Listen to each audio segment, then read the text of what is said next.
How's it going everyone? Jackson here and welcome back to the studio.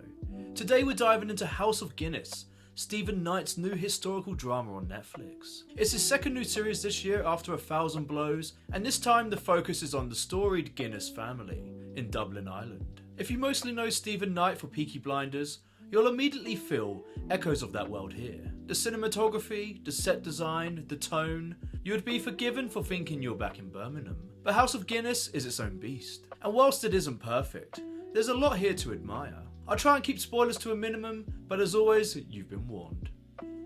Well guys, let's start with the positives. The period detail is top tier. The sets, the props, the costumes, the architecture of 19th century Dublin, all of it feels rich, immersive, and made with care. The show feels unquestionably Stephen Knight in its stylistic DNA. Because of that, comparisons to Peaky Blinders are inevitable. It doesn't help the cause that most of the Peaky Blinder tropes are there. Political aspirations? Check. A drunk liability brother? Check. Women who hold the family together? Check.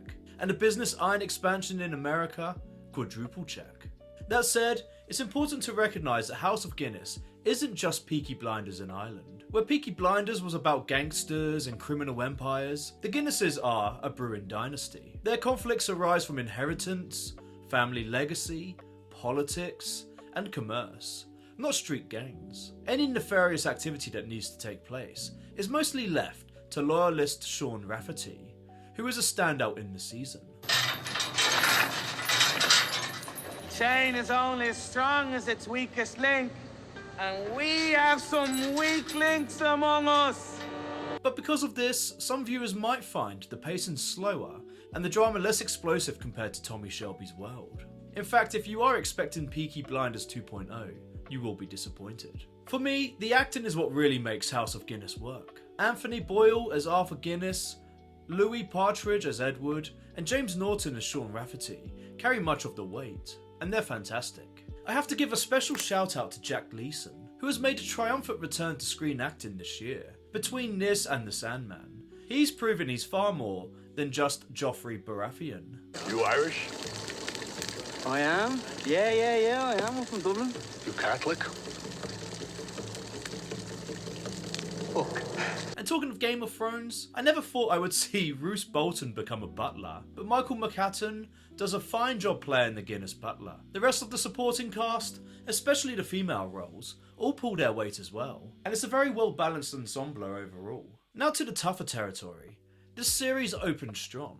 The death of Sir Benjamin Guinness sets off intrigue, sibling rivalries, power struggle and political tension. But somewhere between episodes 3 and 5, the momentum slows. Some of the pacing feels indulgent.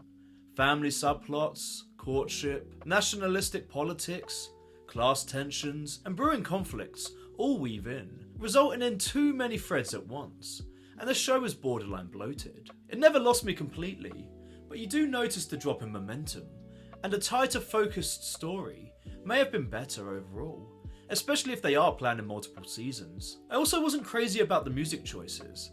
Stephen Knight once again mixes modern tracks into a period setting.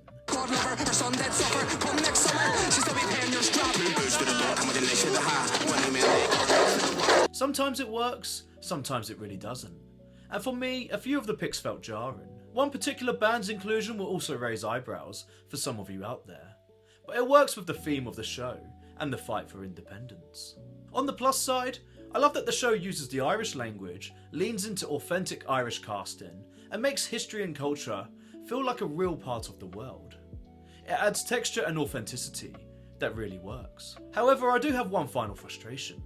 The season ends on a massive cliffhanger with no guarantee yet of a season 2. I'm sure it will get greenlit, but it's always annoying when a show wraps without proper closure. Especially given how long we're all made to wait between seasons these days. Will I care to find out who was shot in 2, 3, 4 years time? Who knows? But for some of you out there, you probably won't.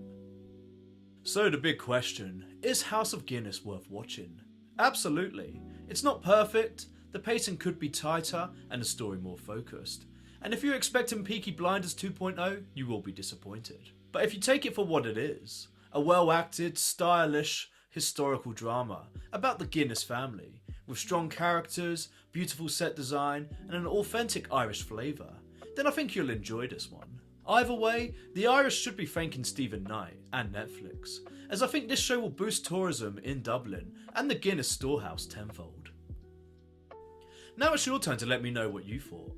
Did you enjoy the show, or were you disappointed? Let me know in the comments below, and let's talk Guinness. And if you're new here, my name is Jackson, and welcome to the studio. I cover all things television and film, and I would love for you to join this ever-growing community. Subscribing is free, and engaging with this video really helps with the growth of this channel, particularly after the recent changes with YouTube. Thanks for watching, and I'll see you next time.